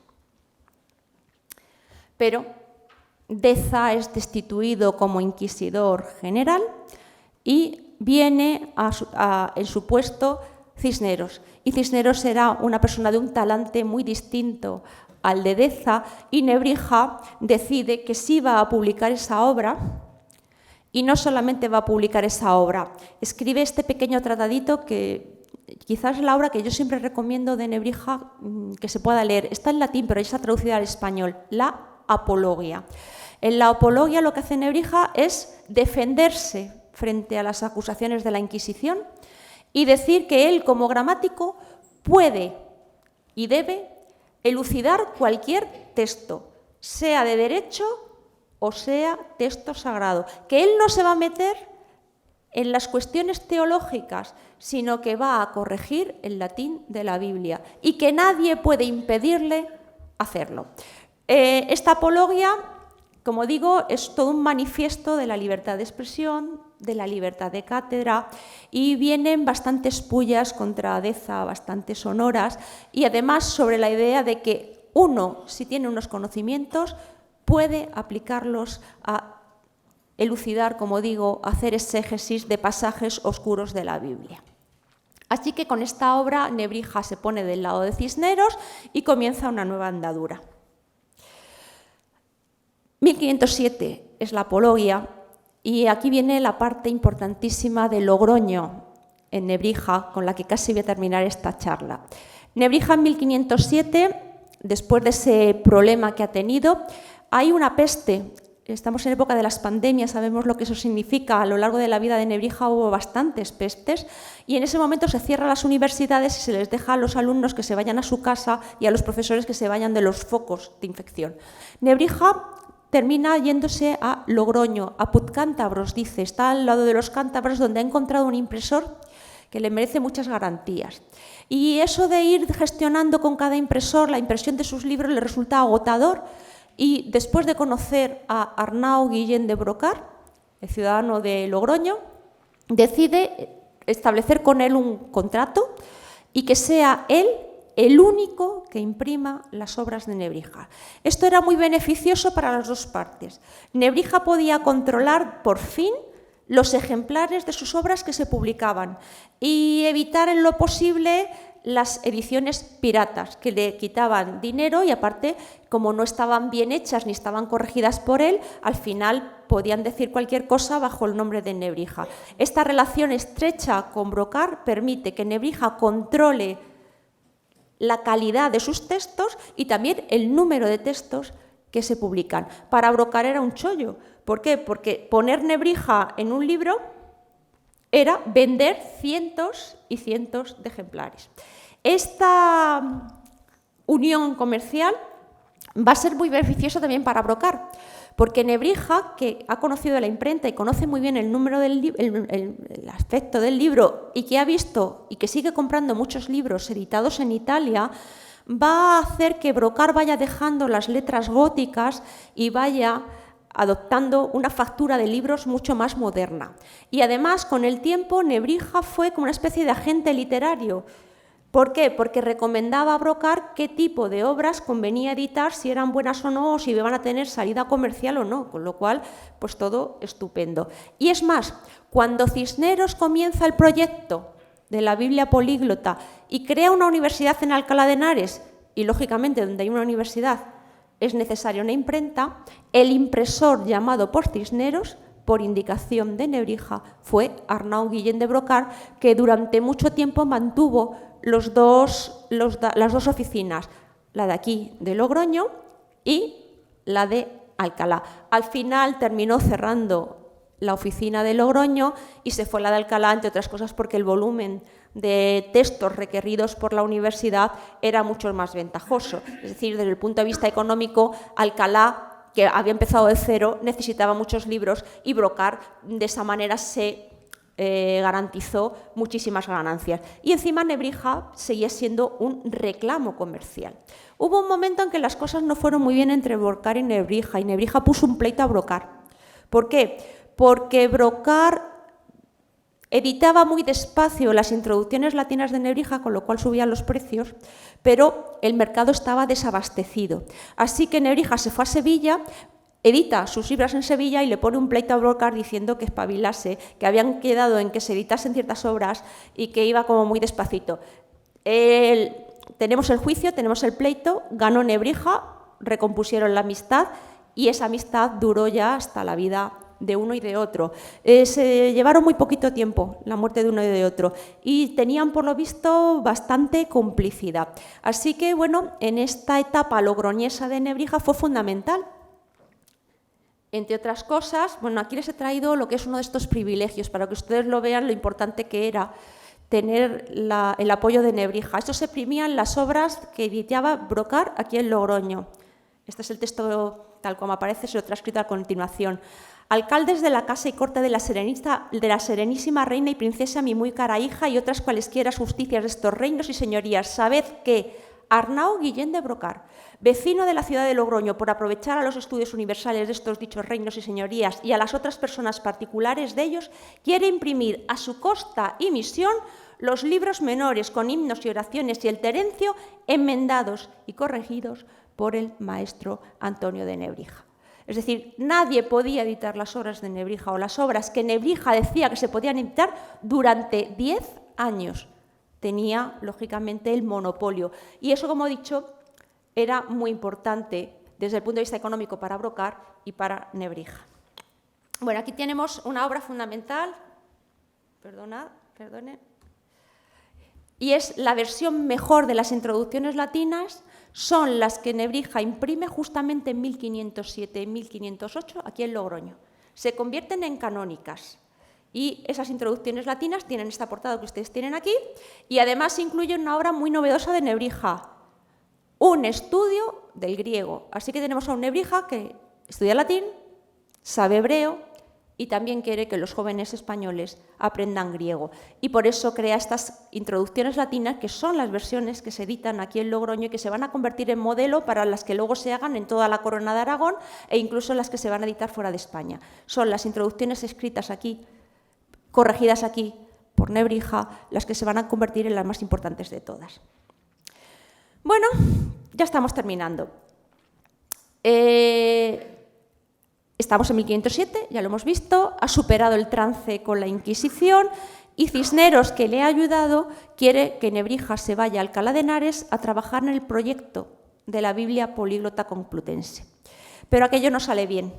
Nebrija no llega a un acuerdo con el sistema de trabajo, además Cisneros en este momento, recuérdenlo, estaba embarcado en la toma de Orán, de tal manera que el ritmo de trabajo en Alcalá era de locos, tenemos absolutamente conciencia y conocimiento de que para trabajar en la Biblia políglota había que estar trabajando día y noche, y encima Cisneros quería que el libro fuera colectivo. Ahí no firma nadie en la parte que ha hecho. Imagínense ya un Nebrija que está acostumbrado a tener fama y a tener éxito, que te digan que tú vas a trabajar de gratis. Es decir, no llegan a un acuerdo, no están muy convencidos en los criterios de edición, ahí hay un tira y afloja. No pasa nada porque Cisneros llegó a entender las razones de Nebrija, pero es que Nebrija se había ido a Alcalá a trabajar con Cisneros y había dejado las clases en el mes de junio y era el mes de febrero y no había aparecido por clase. ¿Qué hacen los de Salamanca? Le quitan la cátedra. Y Nebrija se queda otra vez en Alcalá sin querer trabajar en la Biblia políglota y sin cátedra en Salamanca. Tiene un golpe de suerte y es que se muere, a veces pasan esas cosas, un catedrático joven de Salamanca que tenía una cátedra de Plinio y le llaman a Nebrija otra vez para hacer esa cátedra de Plinio, la acepta y tenemos otra vez en 1509 a Nebrija en Salamanca. Claro, ya no enseña gramática, tiene que dedicarse a otras cosas, cosas siempre útiles, y entonces escribe estos tratados que ustedes ven aquí, sobre los metros, sobre las medidas, sobre los pesos y sobre los números del mundo antiguo. Ojo, con utilidad en el mundo moderno. Solamente una cosita. Nebrija en el de Mesuris propone volver a la medida del pie latino. Para eso hay que saber lo que mide un pie latino. Él empieza a hacer las medidas con una cuerda entre 2 miliarios, hace las divisiones correspondientes y establece que el pie latino equivale a lo que hoy serían unos 30 centímetros. Y considera y le dice a los reyes que tienen que utilizar ese patrón métrico para toda España, que nos íbamos a ahorrar un montón de problemas, porque una fanega no es lo mismo en un sitio que en otro, ni las pulgadas, ni los puños, etc. Es decir, él está proponiendo algo que no hemos conseguido hasta la instauración del sistema métrico decimal. No lo consigue, pero la idea era buena. Es decir, que comienza a hacer estos cálculos matemáticos para ordenar los pesos de las monedas, la cantidad de oro que tienen que tener, de plata, las medidas, etc. Y está trabajando en la Universidad de Salamanca aplicándose a estas tareas. En 1513 se muere el catedrático de gramática. Nebrija tiene cerca de 70 años y decide presentarse a la cátedra. ¿Por qué? Porque no existe jubilación. En las universidades medievales, si no trabajas, no ganas dinero. Y dice, ahora es la mía, vuelvo a la cátedra de gramática. Se celebra la oposición y Nebrija es suspendido frente a un recién licenciado y es suspendido por los votos de los alumnos. Ahí lo dejo. ¿Qué hace Nebrija? Se coge un enfado monumental y dice que se va de Salamanca y que jamás quiere volver a oír nada de Salamanca. Se marcha brevemente a Sevilla, quizá con la idea de acercarse a su pueblo, de empezar allí una cátedra de gramática. En Sevilla no hay una universidad en ese momento y vuelve a su ayuda Cisneros. Cisneros le dice, vente para Alcalá, te voy a crear una cátedra para ti. Va a ser una cátedra extraordinaria de retórica. Esta cátedra extraordinaria de retórica significa la enseñanza del latín durante 9 meses y la retórica durante 3. Pero para los 9 meses que hay que estudiar gramática, te voy a poner 2 ayudantes. Es decir, no vas a dar clase. Y además vas a dar las clases que te apetezca dar. Y si no te apetece dar clase, le dice Cisneros, pues no las des. Porque dice Cisneros, bastante ha hecho Nebrija por España para que España le devuelva lo que le debe. ¿Y Nebrija se quedó de brazos cruzados? Pues no. Bueno, porque sigue trabajando a muerte en Alcalá. Estas son las obras que publica en Alcalá. Publica un manual de retórica para la cátedra que él tenía. Publica un tratado sobre las letras hebreas. Publica, por fin, esas 50 pasajes de las Escrituras que no lo había dejado publicar el inquisidor Deza. Publica unos fragmentos de las epístolas de San Pablo, que son las que se leen en la misa para que estén correctas y sean buenas. Publica las reglas de ortografía de la lengua castellana, el sigue R que R, con que el castellano tiene que normalizarse, y hay que normalizarlo por la ortografía. Publica una tabla de la diversidad de los días y de las horas para que, dice él, un sacerdote que tenía que poner el reloj de su iglesia le preguntaba continuamente, porque los días y las horas cambian de acuerdo con la época del año, cómo tenía que ir adelantando el reloj, cómo tenía que ir cambiando. Y dice, estoy harta de que me lo pregunten, escribo un manual para que todo el mundo lo aprenda. Una cuestión matemática, aquí lo tienen. Y escribe también edita también un manual de medicina para los jóvenes médicos de la Universidad de Alcalá. Y sigue perfeccionando sus diccionarios y sigue perfeccionando su obra gramatical de la gramática latina. La última edición de la gramática latina es de 1520. Nebrija muere en 1522.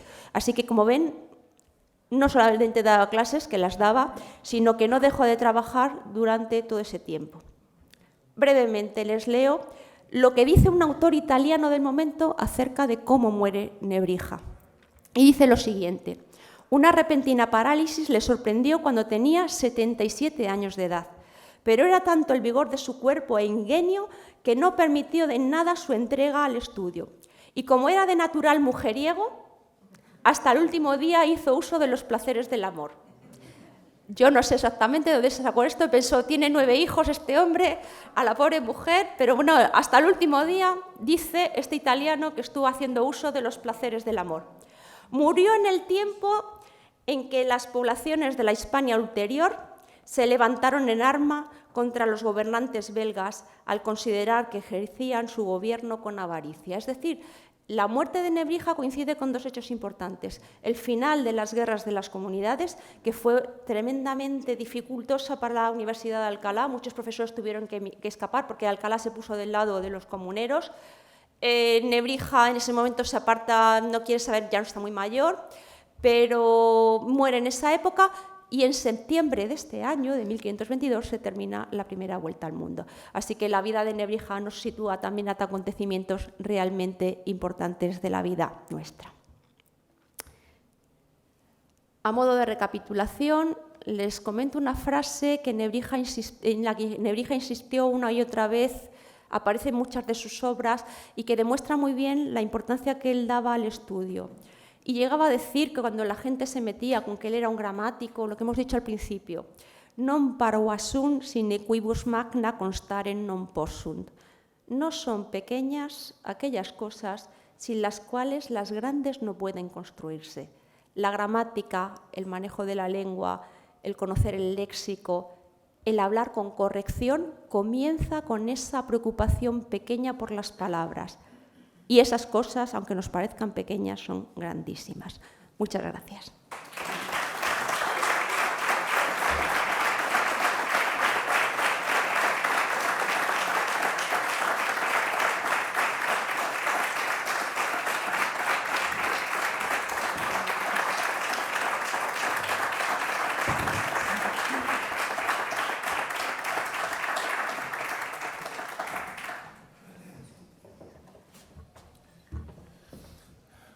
Pues muchas gracias, Teresa, por esta brillante, ilustradísima, amenísima y conferencia que nos has recorrido por la vida y la obra de Nebrija, que ya lo sabemos, ahora lo corroboramos más, ¿no? Tenía mucho que ver con Logroño, Nebrija.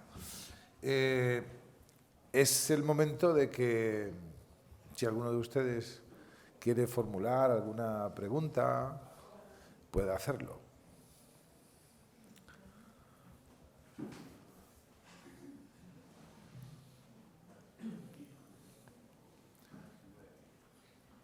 Sí. El diálogo de la lengua de Valdés no es muy proclive, ¿no? No. ¿A qué se debía eso? ¿Era algo personal? Bueno, a Nebrija en un momento se le acusa de que, básicamente, en el caso del diccionario y en el caso de ciertos usos que él establecía para la lengua, se le acusa de ser muy andaluz y que se le notaba que, bueno, se le notaba ese deje, ¿no? Pero lo de Valdés es un poco malquerencia en ese sentido, porque luego se ha hecho un análisis claro de las palabras que utiliza Nebrija y hay muchos más términos que son salmantinos que andaluces. Es decir, claro, se ha ido con 14 años de su casa y luego pues vive en un entorno que es el entorno salmantino-castellano. Bueno, en ese caso, además, la gramática de la lengua castellana pues, es una obra quizá demasiado moderna y Valdés tiende mucho a italianizar muchas cosas.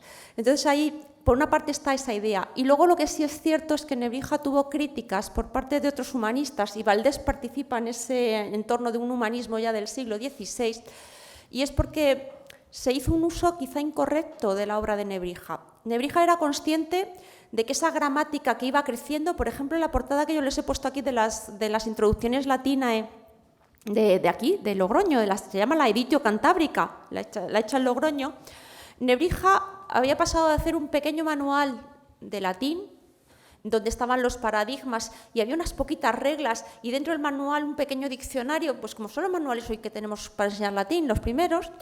Y claro, él cada día lo va perfeccionando y va planteándose problemas gramaticales y va no solamente glosando la gramática, sino añadiéndole opúsculos, es decir, añadiéndole tratados breves acerca de la acentuación de las palabras cuando del griego pasamos al latín, de las palabras hebreas cuando pasamos al latín, manuales de métrica, y pasa de un manual de gramática a una enciclopedia lingüística.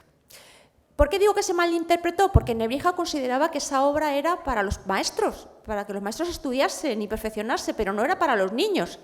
¿Pero qué ocurre? Que esa obra se va a establecer en las universidades españolas como manual de estudio y se les obliga a los alumnos a aprendérselo de memoria.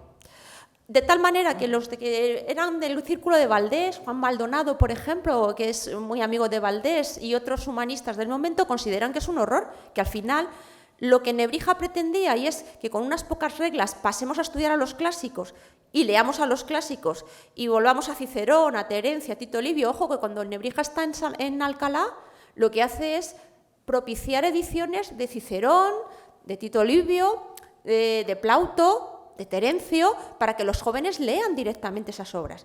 Pero si el manual ya es tan extenso y lo que se pone es el manual en clase, pues al final los jóvenes lo que hacen es aprender el manual. ¿Se consigue con el manual leer a los clásicos? No. De tal manera que, al final, quizá fuera de lo que era la pretensión de Nebrija, que había creado manuales breves, esa enciclopedia lingüística excedía la capacidad de un joven. Pero aquí se empeñaron los profesores que vinieron después de Nebrija a imponer el manual en las clases, y el entorno de Maldonado, Valdés, etcétera, recordaban con horror el manual de Nebrija en las clases. Pero Nebrija no tenía culpa. Fue quizá el mal uso que se hace de ese manual y de las pretensiones. Lo que pretende es ofrecer una enciclopedia lingüística y que la gente buscase en esa enciclopedia lo que necesitase. Pero cuando eso se establece como libro de texto y hay que estudiárselo de memoria, pues lógicamente se convierte en un error. Y llega a 1498 y se reforma, y lo reforma Juan Luis de la Cerda, y vuelve otra vez a un manual mucho más breve, que es el que luego va a estar vigente. Pues las últimas ediciones del manual de Nebrija, reformado por de la Cerda y en el siglo XVIII y XIX, llega hasta 1860. Se sigue trabajando, ya no se llama Nebrija, se llama el Antonio. El Catón era para aprender las letras y el Antonio era para aprender latín. Pero ya no son las ediciones estas gruesas que Nebrija va creando a lo largo del siglo XVI, que lo que pretendía es que en un solo volumen tuvieses todo. El problema es cuando ese volumen se establece en las escuelas y quienes estudian con él consideran que no les ayuda a entender al latín de Cicerón, no, porque allí lo que plantea son cuestiones gramaticales y cuestiones de fonética y cuestiones de sintaxis, no a leer a los clásicos. Y el grupo de Valdés pertenece a ese método italianizante, mucho más directo y centrado en los clásicos. Pero no es que Nebrija no estuviese de acuerdo, porque cuando llega Alcalá impone ese método de leer directamente a los clásicos. Lo que se hizo con su manual excedía las pretensiones de Nebrija, lógicamente. Así que por ese motivo, es decir, lo de los andalucismos ha quedado desechado, porque los estudios que se han hecho de léxico dicen que no hay tantos andalucismos que le critica a Valdés. Y luego está toda esa corriente que critican el método de enseñanza. Pero él toda su vida conservó ese acento andaluz cuando hablaba. Pues no sabemos cómo hablaba, parece que, quiero decir, nos pasa lo mismo en el sentido del estudio de la fonética. Me puedo basar en el léxico, que es lo que tengo. Las descripciones son más bien del castellano, y claro, el castellano porque él escucha pues, en el entorno, nos imaginamos, de Salamanca o de Extremadura, que es con el que él está viviendo todos los días. Luego su descripción pues, de ortografía y demás parece más bien lo que es el castellano estándar en ese momento, si es que podemos hablar de castellano estándar en ese momento, lógicamente. Pero me imagino que acento andaluz o deje andaluz algo le quedaría. Palabras, algunas cosas del léxico sí que son de allí. No sería como yo, que no conservo ningún acento. ¿O sí? Pero sí cierta propensión al guaseo. Bueno, Nebrija tiene un carácter... Hay muchas anécdotas de este Nebrija guasón y se llevaba muy bien con Cisneros. Con Cisneros se llevaba especialmente bien y se atrevía a decirle a Cisneros cosas que otros no se habrían atrevido. Era bastante irónico y la verdad es que con un orgullo desmedido a veces y una especie de superioridad moral intelectual despreciaba bastantes a algunos colegas. Él critica mucho y a veces es muy duro con ciertos colegas del claustro a los que consideraba que no estaban a su altura. Pero se conservan algunas anécdotas de una relación y de cierto gracejo. Él publicó, desgraciadamente no se nos ha conservado, una de estas repeticiones, titulado de Etimología, donde se burla, y en alguna carta que escribe a Cisneros, se burla de algunos clérigos que cuando suben al púlpito, como no saben pronunciar latín, pues dicen cosas absolutamente aberrantes y los pone con nombre y apellido. Es decir, ¿no? Una de las cosas que decías contra los médicos, hay que tener mucho cuidado con el latín, porque no lo mismo vulva que úvula, que se escriben casi igual. Entonces, tengan cuidado con que si el médico dice que úvula y quiere decir vulva o viceversa, ¿no? Es decir, que sí que aparecen tics de carácter de un humor muy ácido, ¿no? El que tenía mucho... Sí. Hay pequeñas anécdotas al respecto. Teresa, te quiero preguntar, yo vengo del ámbito de la medicina y hay una impronta, incluso hoy en día, no ha desaparecido, de muchos latinismos en la jerga Médica. Como la mala praxis, como exitus, Sí. enfermedades como el delirium tremens, Sí. y ahí están, o sea, cuando se habla siempre se habla así. Sí, aparte es No se dice mala práctica, siempre es mala praxis y cuando muere una persona en un hospital se dice exitus. Sí, que es el término latino, ¿no? Yo lo explico a los alumnos, digo, cuidado con el éxito.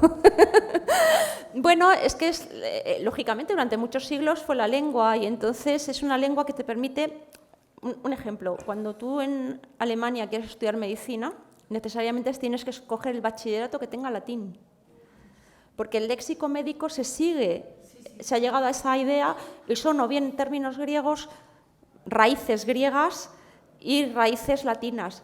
Y eso te permite moverte, porque se dice igual en todas las lenguas. Cuando se impera el inglés empezamos a tener problemas.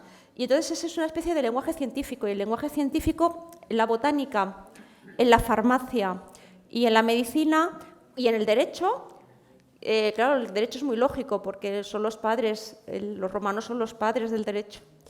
Pero además, durante muchos siglos, en la Edad Media, siglo XVIII, siglo XIX, en las universidades se sigue hablando latín. Entonces se crea todo un léxico médico que está en latín. Y es muy fácil entenderlo porque el latín juega mucho, igual que el griego, con raíces, prefijos y sufijos, de tal manera que las palabras son, para quien sabe latín y griego, son muy evidentes. Cuando dicen hipercalemia, pues sabes que tienes exceso de potasio. Y cuando tienes, a mí me ha pasado a veces, ¿no?, que vas al médico, el médico te dice, y digo, vale, muy bien. Y me preguntas, ¿usted es experta en medicina? Digo, no, soy latinista, pero me he enterado de lo que me está diciendo. Entiendo las palabras, ¿no? ¿Por qué? Porque es un léxico científico y universal, y se basa en palabras, y sobre todo más griegas que latinas, pero también muchas latinas, y son muy claras, muy evidentes, ¿no? Siempre se han nombrado así las cosas, así que, lógicamente, para los médicos era importante, y en esta época más, lógicamente. En esta época, si no sabías latín, pues no podías avanzar en los estudios de medicina. Y ese léxico se ha mantenido, ha pervivido hasta nuestros días. Sí.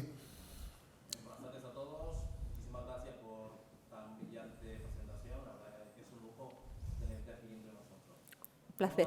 Una pregunta relacionada con el prólogo de la gramática. Cuando dice exactamente que quiere, dice Nebrija decía que la lengua tiene que acompañar al imperio.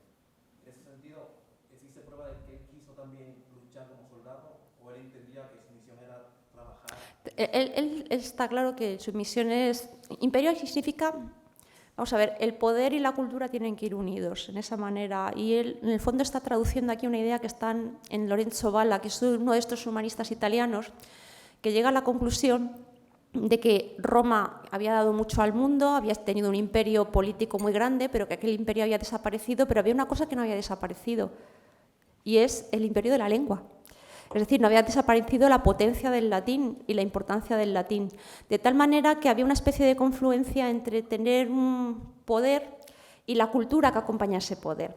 Y una especie de idea, en ese momento establecida, de que la cultura es fundamental para alargar el poder. Y esto lo dicen los humanistas del momento, es decir, hay una manera de legitimar el poder que tiene que ver con el cultivo de la cultura, con el cultivo de las letras, con el cultivo de las artes, y esto lo aprenden muy bien todos los políticos en determinados momentos, ¿no?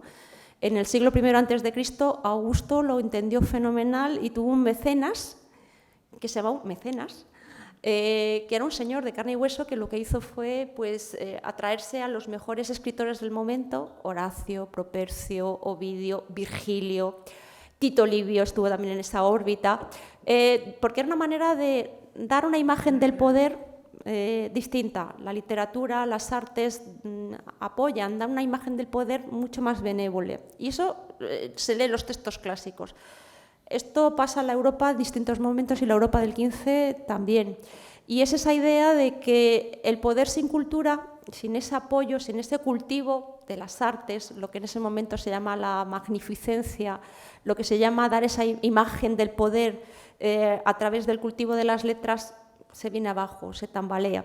Y Nebrija lo que está recordando a la reina Isabel es la importancia de asociar poder, gobernanza, gobierno y una buena cultura, una buena formación, una transformación de la sociedad a través de la, bueno, en este caso la enseñanza del latín, que es lo que él pretendía, o también la mejora de esa universidad que partía de esas cosas pequeñas, ¿no? Esa mejora de la universidad también tenía que ver con la mejora de la lengua que se hablaba. En este momento el latín era la lengua de la diplomacia, y lo que él decía cuando había estado en Italia es cómo se reían los italianos de los españoles porque los españoles pronunciaban mal.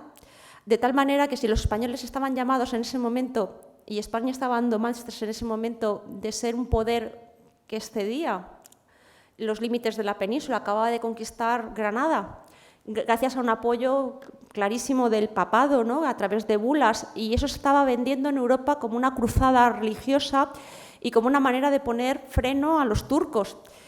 América en ese momento, cuando Nebrija escribe el prólogo, es que nos ha descubierto. Es decir, América en ese momento todavía no había llegado Colón, le faltaban unos pocos meses para llegar, pero cuando se publica la gramática de la lengua castellana no ocurría eso, estamos centrándonos en el ambiente europeo.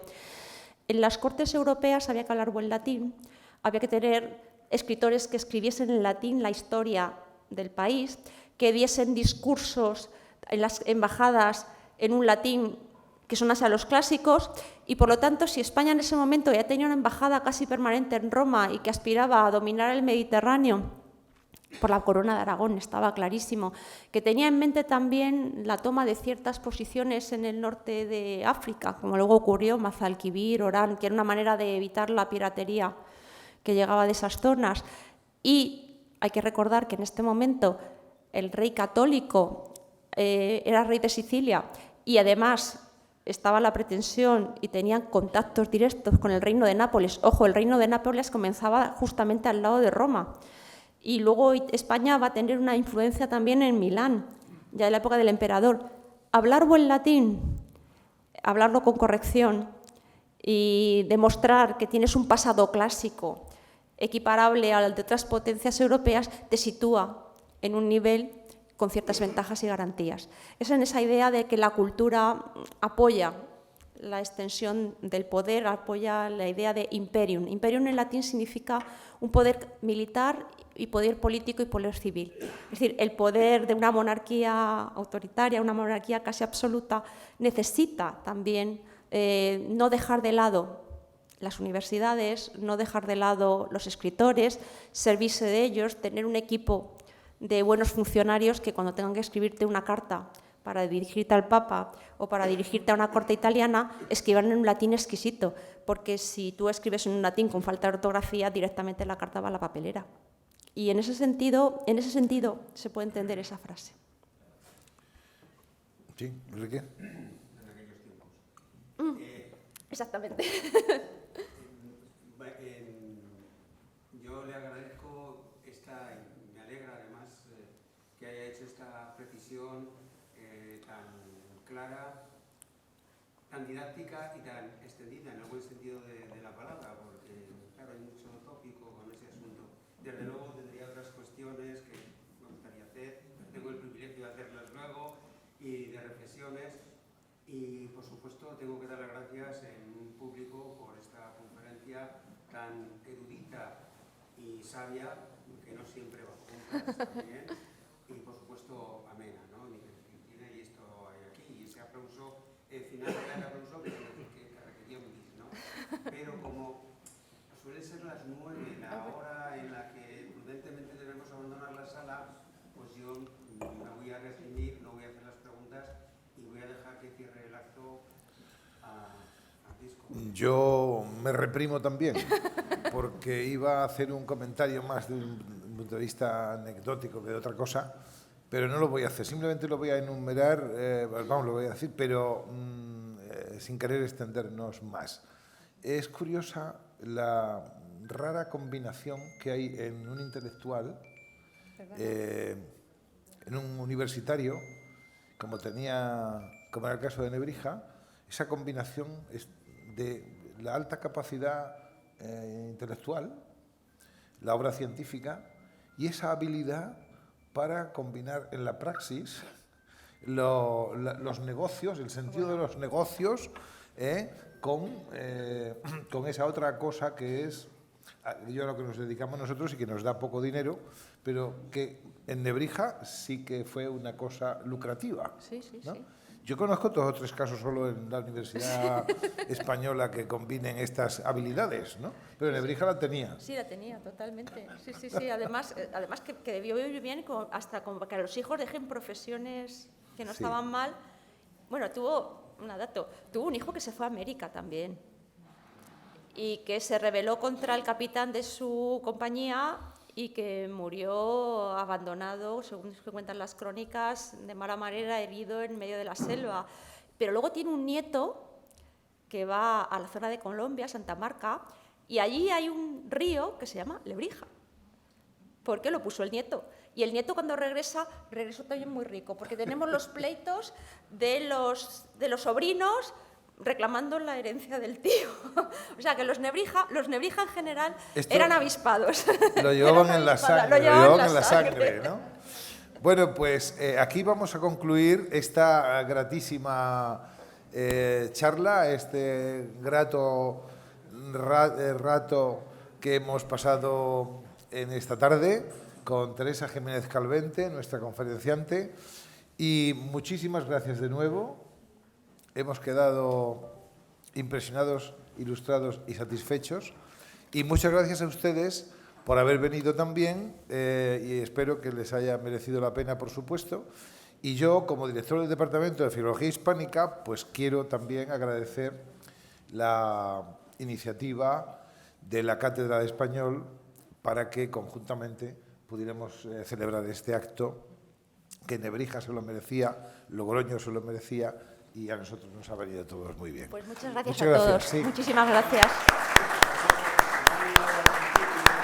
Y yo quiero agradecer una vez más al Ateneo que nos ha acogido con hospitalidad, con cariño, como siempre. Que se me ha olvidado decirlo por la precipitación de no... Pues lo vamos a repetir, gracias también al Ateneo, que suele acoger muchas de las actividades que programamos en la universidad y que las traemos precisamente a este, que es un lugar ilustre, y también porque tiene una ubicación que facilita el acercamiento a todas las personas que quieren. Buenas tardes.